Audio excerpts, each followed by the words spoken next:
जब दशरथ जी को आज भी है, आप जब दशरथ जी को यही समस्या सामने आई, हाँ, तो उनको तो भी यज्ञ कराना, पुत्र काम यज्ञ कराना पड़ा। हाँ, तो वो इस विधा से क्यों नहीं हो गया फिर? इस विधा से हुआ। आप समझो, दशरथ जी ने यज्ञ कराया तो यज्ञ में क्या लगता है? यज्ञ किससे संपन्न होता है?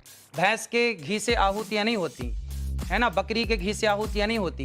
जब तक वेद लक्षणा गाय का उसमें घी प्रयोग ना होगा तब तक आपका कोई यज्ञ संपन्न ही नहीं होगा। बिना गाय के ना कोई यज्ञ संपन्न हो सकता है, ना कोई पूजा संपन्न हो सकती है। नहीं, लेकिन एक चीज साइंस ये कहता है कि अगर आपने एक खास तरह की परिस्थितियों में खास एक्सपेरिमेंट किया है तो आपको खास रिजल्ट मिलेगा। आप उसको दोहरा सकते हैं। मैंने तो इस रोटी को खाई है, जो मैंने बोला है, मैंने तो इस रोटी को खाया है। और हमारे बहुत सारे संत समाज जो जंगलों में रहते हैं, आज भी वो लोग ये रोटी खाते हैं। और बहुत होता है, आप प्रयोग कर लीजिए। नहीं, आपके पास कोई प्रयोग है? नहीं, आपके पास कोई प्रयोग है? देखिए, बोलने में हमारे साथ प्रयोग है, इसलिए बोल रहे हैं। प्रयोग ना होता तो बोलते आप देखिए, ऐसा कोई भी चीज हम करते हैं उसके साथ प्रूफ लाते हैं कि भाई ये हमारा रिजल्ट है, ये हमारा एग्जाम्पल है। सिर्फ इतना नहीं, गौमूत्र और गाय के गोबर के संदर्भ में कैंसर के इलाज वाला दावा भी किया जाता रहा है। क्या अनिरुद्धाचार्य जी मैं ठीक कह रहा हूँ? हाँ हाँ, बिल्कुल। मतलब किसी भी स्टेज का कैंसर तक ठीक हो जाता है। गौ माता के मूत्र में, गौ अर्क में इतनी शक्ति है। यदि शक्ति ना होती तो मेडिकल स्टोरों में गौमूत्र क्यों बिक रहा? कुत्ते का मूत्र बिकता? भाई गौमूत्र बिक रहा है तब तो कोई शक्ति है, दम है, तब ना बिक रहा है, वरना कुत्ते का क्यों नहीं बिक रहा है?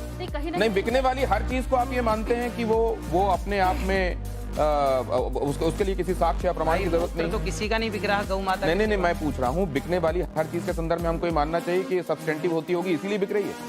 नहीं, ऐसा नहीं। डॉक्टर अंशुमान, ये कैंसर में आपने एमबीबीएस किया होगा, आपने स्पेशलाइजेशन किया होगा, उसके बाद आप इतने सालों से कैंसर के पेशेंट्स को ठीक कर रहे हैं, कहीं पर आपने गोमूत्र वाला एक्सपेरिमेंट या गोबर वाला एक्सपेरिमेंट किया है? शुरुआत यहाँ से करें। हमारा संविधान आर्टिकल 51A सेक्शन H कहता है, citizen of India should have scientific temper. वैज्ञानिक सोच रखना चाहिए।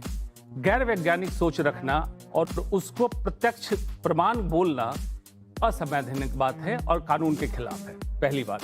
दूसरी बात, जो कैंसर ठीक होने की बात है, चाहे गोबर गाय का हो, भैंस का हो या किसी का हो, गोबर गोबर होगा।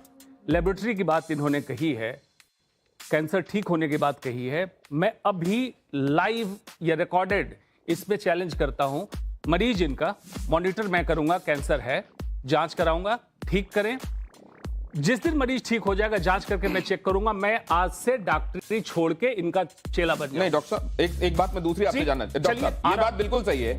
अगर आप जाएंगे, संविधान खोलेंगे, देखेंगे प्रीएम्बल के बाद आपको जो ड्यूटीज और आपके जो राइट्स हैं जहां पढ़ाए जाते हैं, वहीं पर आपकी ड्यूटीज में यह है कि आप हिंदुस्तान में साइंटिफिक टेम्परामेंट को, हम सबकी जिम्मेदारी है कि आप साइंटिफिक टेम्परामेंट को बढ़ावा देंगे, वैज्ञानिक सोच को बढ़ावा देंगे। ये बात बिल्कुल सच है। लेकिन डॉक्टर साहब, क्या आप ये बात मानते हैं कि विज्ञान का भी अभी बहुत सारी उन जगहों पर पहुंचना बाकी है जहां शायद हमारे शास्त्र पहले पहुंच चुके हैं? ये बात आप मानते हैं कि नहीं? बिल्कुल। आप एलोपैथिक दवाइयां खाते हैं कि नहीं खाते हैं? हमें जरूरत नहीं दवाइयों की। नहीं, आपके आसपास वाले किसी को कभी बीमार हुआ तो आप क्या कहते हैं कि किसको दिखाओ जाकर? हम तो यही कहते हैं, डॉक्टर को दिखा लो। और डॉक्टर इसको मानते नहीं है जो आप कह रहे हैं। ऐसा है, देखिए, आज के 100 साल पहले तो कोई डॉक्टर नहीं था। 10,000 साल पहले सुश्रुत महर्षि, हाँ ना, आखिर आए तो वेद में ही आ गए ना। आप भी वेद में नहीं है, क्या बात समझिए, सुश्रुत की बात कर रहे हैं तो वेद में ही थे। अरे भाई, भारत का हर डॉक्टर सुश्रुत और चरक का संतान है। हाँ हाँ, भले हम मॉडर्न मेडिसिन प्रैक्टिस करें, आयुर्वेद प्रैक्टिस करें, वो वैदिक आ गई वैदिक परंपरा की नहीं, लेकिन उन्होंने वैदिक, जब आप वैदिक परंपरा पे आ गए तो मान लीजिए कि साइंस बाद में आया, वेद पहले आया। वेद से विज्ञान हुआ, ना कि विज्ञान से वेद हुआ। पुराने थे वो वैज्ञानिक ही थे, वो वैज्ञानिक थे, जो चिकित्सा, वही वैदिक वैज्ञानिक इसको भी बता गए हैं कि गाय के गोबर में शक्ति है। कहाँ पे लिखा हुआ है? किस संहिता में लिखा हुआ है? मैं आपको बता दूंगा, हजार जगह। महाभारत पढ़ लीजिए आप। संहिता बताइए, जो चरक, सुश्रुत, बागभट्ट, इनकी संहिता बताइए, श्लोक बताइए, मैं अभी प्रूफ करता हूं। आपने मेरे को पहले बोला होता ना कि विषय है, मैं लेके आता, आपको दिखा। एक चीज मैं आपको एक और बात कर रहे हैं।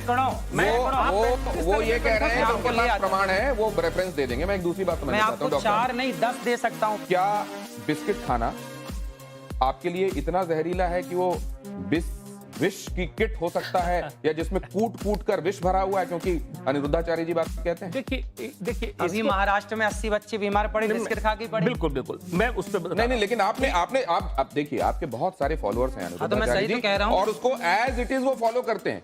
अगर मान लीजिए कहीं उनके सामने ये है कि मेरे बच्चे कहने से समाज बिस्किट नहीं खाता, तो समाज का बहुत बड़ा भला है बिस्किट नहीं खाने से। जरा देख लीजिए क्या कहा है, खाने से बहुत नुकसान। अनिरुद्धाचार्य जी क्या कहते हैं, किस तरीके से कहते हैं, जरा वो सुन लीजिए, उसके बाद हम देखते हैं कि इसको लेकर टिप्पणी देना वैज्ञानिक प्रमाण क्या कहते हैं। जी, बिस्कुट का मतलब क्या है? बिस्किट का मतलब क्या है? Whisky kit. विष मतलब जहर की किट मीन्स बिस्किट। बिस्कुट जिसमें विष कूट कूट के भरा हो वो बिस्कुट। और आप लोग चाय और बिस्किट खूब खाते हैं। तो फिर बाकी चीजों के संदर्भ में, क्योंकि ये तो कहा जाता है कि जो पैकेज्ड है वो उतना बढ़िया नहीं है जितना फ्रेश है। आप जब कोई चीज ताजी खाते हैं उतनी बढ़िया नहीं है जिसको आप को भीतर से खूब समझ रहे हैं कि बिस्किट में मैदा चीनी के सिवा कुछ नहीं है, लेकिन आपको इसमें नहीं, क्या ये विष की तुलना हो सकती है? जहर से तौल सकते हैं आप इसको? भाई बेटा, ये बच्चे को माँ क्या बोलती है, लड्डू खा लेनी हवा आ जाएगा। तो हवा क्या है, कोई याद थोड़ी जाता है। दीवारों के कान होते हैं, तो आपकी दीवारों के कान हैं। तो आपने मुहावरा इस्तेमाल किया है। आपने तो मुहावरा इस्तेमाल किया ना, क्योंकि विश हिंदी का वर्ड है एंड बिस इज इंग्लिश। बिस्किट का मतलब बेसिकली है कि मैदा अच्छा नहीं होता, पर वो विष नहीं है। अरे भगवान, नहीं अच्छा होता तो मत खाओ। बात तो वही है, ऐसे कान पकड़ो, ऐसे कान पकड़ो। इसको वैज्ञानिक दृष्टिकोण से समझ लेते हैं। आंशिक रूप से अनुराधाचार्य जी से मैं सहमत हूं, लेकिन पूर्ण रूप से नहीं। पूर्ण रूप इसको कहते हैं चीप पॉपुलस थियोरी। कुछ ऐसी कंट्रोवर्सी करो, विष कूट इस टाइप का कुछ करो जिससे आप पॉपुलर हो जाओ। नहीं, पॉपुलर के अलावा आप एक चीज देखिए, बता रहा हूं, आप जब बिस्किट कहते हैं या कुछ लोग उसको बिस्कुट कहते हैं अलग अलग जगहों पर, जब आप वो कहेंगे तो आपको ये सीख दिमाग में आएगी कि ये विष इसके साथ जोड़ा था बिल्कुल अनिरुद्धाचार्य जी ने, और आप उसको खाने से शायद बचेंगे।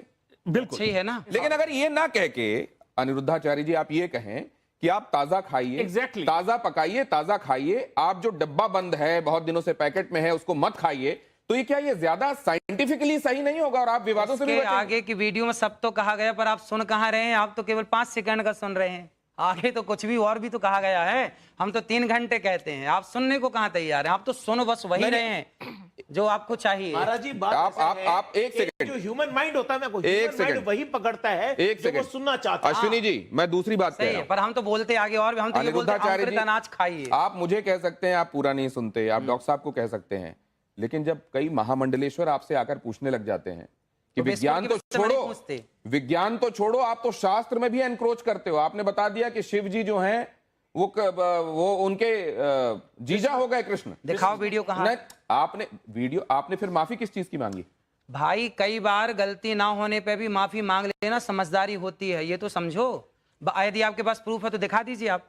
नहीं तो आपने ये कहा नहीं और आपने माफी मांग ली। फिर और इतने हमारे माफी मांगने से समाधान निकल रहा तो निकाल लो ना। कई महामंडलेश्वरों ने जिन्होंने ये कहा, तो समझदारी है। अच्छा, वो जो आपने बात कही थी कि भगवत गीता में राधा जी का नाम जो है, हाँ है भागवत में, आपने उसमें जब उन्होंने माइक छीन लिया और आपसे कहा कि वो तो उनकी विचारधारा है, तो आप उनको गुरुजी करके मनाते रहे। भाई वो तो मेरे गुरु तुल्य, आप भी मेरे गुरु तुल्य हैं, इसमें क्या है? नहीं तो अगर मैं गलत कह रहा हूं, है वो गलत नहीं है, मेरा पक्ष गलत नहीं है, मैं कैसे मान लूं कि पक्ष गलत है? भाव सुनिए, भावग्राही जनार्दना, बच्चा रोटी कहता है और एक छोटा बच्चा तोती कहता है, तो क्या बच्चे का तोती कहना गलत है?